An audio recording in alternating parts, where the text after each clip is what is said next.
ये लोग जो परिवारवादी हैं, जिनकी सोच केवल अपने परिवार तक सीमित है, जाति का नारा देते हैं, लेकिन जब सत्ता में आते हैं तो तुष्टीकरण की नीतियों की पराकाष्ठा को पूरी करते हुए केवल अपने परिवार के विकास की बात करते हैं, अपने परिवार तक सीमित रह जाते हैं।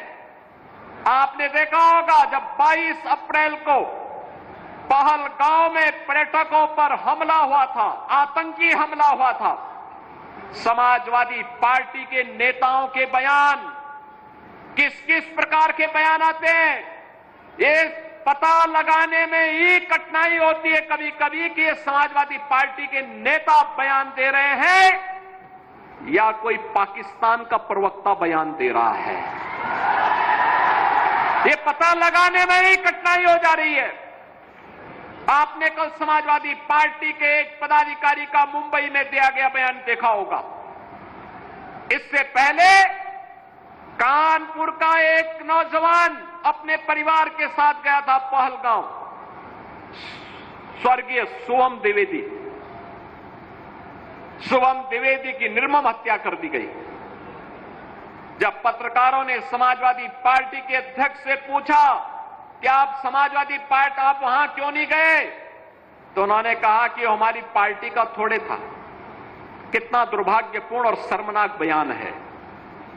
बहनों और भाइयों, देश की संवेदना होनी चाहिए अपने नागरिकों पर।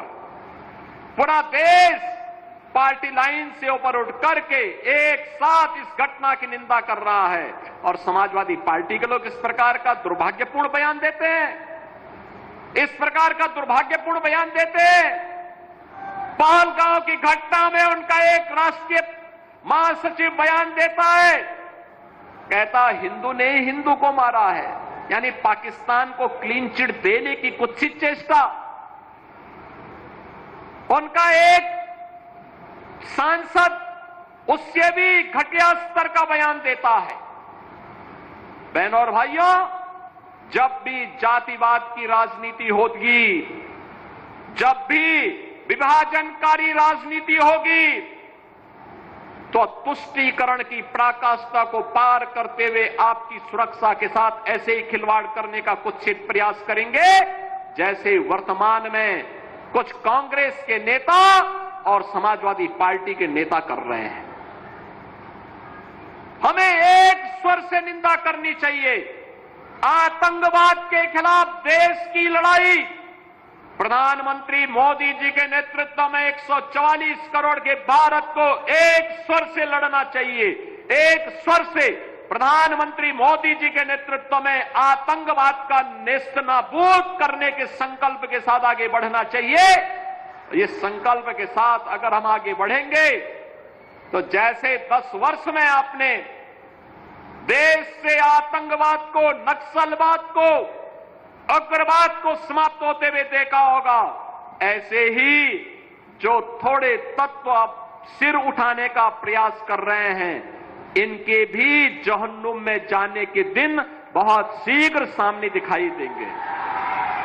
और इसीलिए बहनों और भाइयों, आज हम सब आपके बीच इसी बात को लेकर के आए हैं। आखिर देश के बारे में कुछ तो दायित्व होने चाहिए, एक तो सीमा होनी चाहिए। सार्वजनिक जीवन में एक लक्ष्मण रेखा तो होनी चाहिए।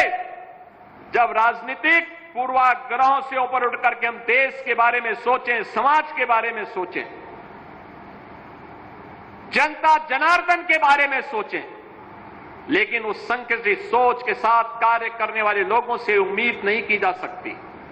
उनसे ये उम्मीद नहीं की जा सकती।